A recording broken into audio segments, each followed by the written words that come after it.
कोल्हापूरच्या कागलमध्ये दोन्ही राष्ट्रवादी एकत्र आल्यानं निवडणुकीची गणितं बदलली आहेत। अशात कागलमध्ये प्रचार करणं अवघड झाल्याचा आरोप शिवसेना उद्धव बाळासाहेब ठाकरे पक्षाकडून करण्यात आलाय। कागलला संवेदनशील मतदारसंघ जाहीर करण्याची मागणी सुद्धा करण्यात आली आहे।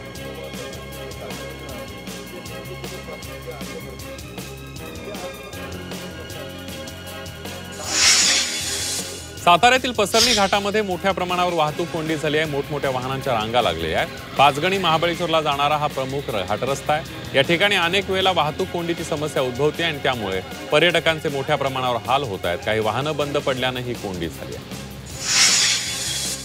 दिल्लीच्या सेंट कोलंबा स्कूलमध्ये 10वीचा विद्यार्थी शौर्य पाटीलनं आत्महत्या केल्यानंतर विद्यार्थी पालक आणि नागरिक आंदोलन करतायत। आंदोलनाचा आज तिसरा दिवस आहे। शिक्षकांच्या सततच्या छळाला कंटाळून शौर्यने हे टोकाचं पाऊल उचललंय असा गंभीर आरोप कुटुंबियांनी केलाय। जंतर मंतर इथं प्रार्थना आणि कॅन्डल मार्चचं आयोजन करण्यात आलं होतं। साताऱ्यामध्ये नगरपालिकेच्या अनुषंगानं निवडणुकीची रणधुमाळी सुरू आहे। शिवसेनेचे उपजिल्हा प्रमुख विकास अण्णा शिंदे यांच्यावर पक्षानं शिस्तभंगाची कारवाई केली आहे। विकास शिंदे यांनी वाई नगरपालिकांतर्गत आपले अपक्ष उमेदवार वॉर्डनिहाय उभे केल्यामुळे ही कारवाई करण्यात आली आहे। ठाणे पालघर जिल्हाध्यक्ष मनसे नेते अविनाश जाधव यांनी निवडणूक कार्यालयामध्ये धडक दिली आहे। यावेळेला निवडणूक अधिकारी ऑन ड्युटी लग्नाला गेल्याचं समजलं। मतदार यादीमधील घोळाचा जाब विचारण्यासाठी अविनाश जाधव गेले असता अधिकारी कार्यालयात नसल्यानं कार्यकर्त्यांनी संताप व्यक्त केला। उमेदवारी अर्ज माघारी झाल्यानंतर शिरूर नगर परिषद निवडणुकीचा प्रचार सुरू झाला आहे। या ठिकाणी सर्वच राजकीय पक्षांची प्रतिष्ठा पणाला लागली आहे। या निवडणुकीमध्ये तब्बल 90 उमेदवार रिंगणात आहेत। शिरूरची जनता आम्हालाच साथ देईल असा विश्वास राष्ट्रवादीचे आमदार माऊली कटके आणि नगराध्यक्षपदाचे उमेदवार ऐश्वर्या पाचरणे यांनी व्यक्त केला आहे। रायगडच्या म्हसळा तालुक्यातील शिवसेना पदाधिकाऱ्यांची हकालपट्टी करण्यात आली आहे। म्हसळा तालुका प्रमुख प्रसाद बोरले आणि युवासेना तालुका प्रमुख स्वप्नील चांदोरकर यांची शिवसेनेतून हकालपट्टी करण्यात आली आहे। मंत्री भरत गोगावले यांच्या आदेशानं जिल्हा प्रमुख प्रमोद घोसाळकर यांनी ही कारवाई केली आहे। दोघेही लवकरच राष्ट्रवादी काँग्रेसमध्ये प्रवेश करणार आहेत। वर्ध्याच्या हिंगणघाट नगर परिषदेमध्ये भाजप विरुद्ध राष्ट्रवादी असा सामना पाहायला मिळणार आहे। नगराध्यक्षपदासाठी भाजपकडून डॉक्टर नयना उमेश तुळसकर रिंगणामध्ये आहेत, तर राष्ट्रवादी शरदचंद्र पवार पक्षाकडून शुभांगी डोंगरे मैदानात आहेत। प्रचाराला सुरुवात होताना भाजप आणि राष्ट्रवादीत आरोप प्रत्यारोप होताना दिसत आहेत। तिकीट देताना भाजपच्या सर्व जुन्या कार्यकर्त्यांना डावलण्याचा प्रयत्न झाल्याचा गंभीर आरोप माजी भाजप आमदार मधुकर कुकडेंनी केला। तसंच भाजप निष्ठावंतांची राहिली नाही। भाजपमध्ये तिकीट देताना पैसे विचारले जात असल्याचे ते म्हणाले। आश्वासन देऊनही उमेदवारी न मिळाल्यानं मला नाईलाजास्तव पुतण्याला अपक्ष उभं करावं लागलं असंही त्यांनी म्हटलंय। यवतमाळमध्ये शिवसेना ठाकरे पक्षाचे खासदार संजय देशमुख यांनी पालकमंत्री संजय राठोड यांच्यावर गंभीर आरोप केलाय। उमेदवारांचं नामांकन मागे घेण्यासाठी 5 ते 10 लाख रुपयांचं आमिष दाखवलं जात आहे। भ्रष्टाचाराच्या पैशाने गरीब सामान्यांना विकत घेण्याचं काम पालकमंत्री करत आहेत असा आरोप करण्यात आला। पिंपरी चिंचवडमध्ये 92,664 दुबार मतदार आढळलेले आहेत। महापालिकेच्या आगामी निवडणुकीसाठी प्रसिद्ध केलेल्या मतदार यादीमध्ये दुबार मतदार आढळले आहेत, त्यामुळे महापालिका निवडणूक विभाग स्थळ पाहणी करणार आहे। वाशिमच्या मालेगावमध्ये एनसीसी विद्यार्थ्यांनी पथनाट्याद्वारे मतदान जनजागृती केली आहे। आगामी निवडणुकांच्या पार्श्वभूमीवर नागरिकांना मतदानाचं महत्त्व पटवून देण्यासाठी उपक्रम आयोजित करण्यात आला होता। या अभियानांतर्गत 4 ठिकाणी विद्यार्थ्यांनी सादरीकरण केलं। बीडमधील वॉर्ड क्रमांक 16 आणि 18 मधील नागरिकांनी नगरपरिषद निवडणूक मतदानावर बहिष्कार टाकण्याचा निर्णय घेतला आहे। जैनशानगर आणि लेंडी परिसरातला रस्ता गेल्या अनेक वर्षांपासून रखडला। अनेक वेळेला निवेदन देऊनही रस्ता न केल्यानं नागरिकांनी मतदानावर बहिष्कार टाकला।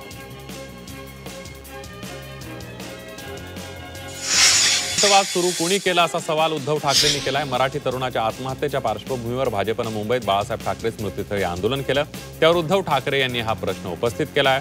तोडाफोडा राज्य करा हे भाजपचं धोरण असून आपल्याला भूमिपुत्र आणि राज्याला सांभाळायचं असल्याचंही आवाहन उद्धव ठाकरे यांनी केलंय। भाजप नेते बाळासाहेबांच्या स्मृतीस्थळावर नतमस्तक होण्यासाठी येतात। तुम्हाला तुमचे नेते कमी पडतायत का असा सवाल शिवसेना उद्धव बाळासाहेब ठाकरे पक्षाच्या नेत्या किशोरी पेडणेकर यांनी केलाय। एखाद्या मुलाच्या मृत्यूचं राजकारण करून तुम्ही बाळासाहेबांच्या स्मृतीस्थळावर येण्याचं धाडस कसं केलं असा सवालही त्यांनी केला। बाळासाहेबांच्या स्मृतीस्थळाची दररोज पूजा केली जाते, मात्र मुंबई पोलिसांनी पूजा का करू दिली नाही असा प्रश्न पेडणेकरांनी उपस्थित केलाय। मुंबई पोलिसांवर कुणाचा दबाव होता असा सवाल देखील त्यांनी केलाय। धारावीतील 18,000 घरांचं सर्वेक्षण करण्यात आलंय. 1 ते 15 नोव्हेंबर दरम्यान माहिती, शिक्षण आणि संवाद उपक्रमाद्वारे पथकांनी 18,000हून अधिक घरांना प्रत्यक्ष भेट दिली आहे. सेक्टर 1 ते 6 या सर्व भागांमध्ये नियुक्ती केलेल्या पथकांच्या माध्यमातून सखोल सर्वेक्षण करण्यात आलंय. मुंबईत 1,000 घरं उपलब्ध होणार आहेत. कामाठीपुरा पुनर्विकास प्रकल्पाच्या माध्यमातून ही घरं उपलब्ध होणार आहेत. या वसाहतीचा पुनर्विकास म्हाडा बांधकाम आणि विकास संस्थेच्या माध्यमातून केला जाणार आहे. ठाकुर्ली रेल्वे स्टेशन बाहेर शिवसेना ठाणे शिंदे पक्षाच्या वतीनं जल्लोष करण्यात आला. ठाणे कल्याण वाहतूक मार्ग सुकर करण्यासाठी ठाकुर्ली रेल्वे फाटक ते म्हसोबा चौकादरम्यानचा उर्वरित उन्नत मार्गाच्या कामाला गती मिळाली आहे. या प्रकल्पासाठी MMRDA कडून 36 कोटींचे निविदा जाहीर करण्यात आले. त्यामुळे कार्यकर्त्यांनी जल्लोष केला. महाराष्ट्र स्थावर संपदा नियामक प्राधिकरणाच्या वसुली आदेशाचं पालन न करणाऱ्या विकासकांविरोधात कारवाई करण्यात येणार आहे. या विकासकांविरोधात मालमत्ता जप्ती, बँक खाती गोठवणं यासह आता थेट तुरुंगवासाच्या शिक्षेची तरतूद करण्यात आली आहे. या निर्णयांमुळे घर खरेदीदारांना दिलासा मिळणार आहे. भटक्या श्वानांसाठी बहुमजली निवारा केंद्र उभारायला मुंबई महापालिकेनं हालचाली सुरू केल्यात.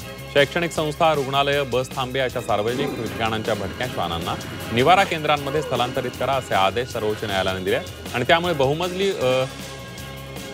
उभारावे लागणार आहे. त्यामुळे मुंबईमध्ये 9,757 भटके श्वान आहेत.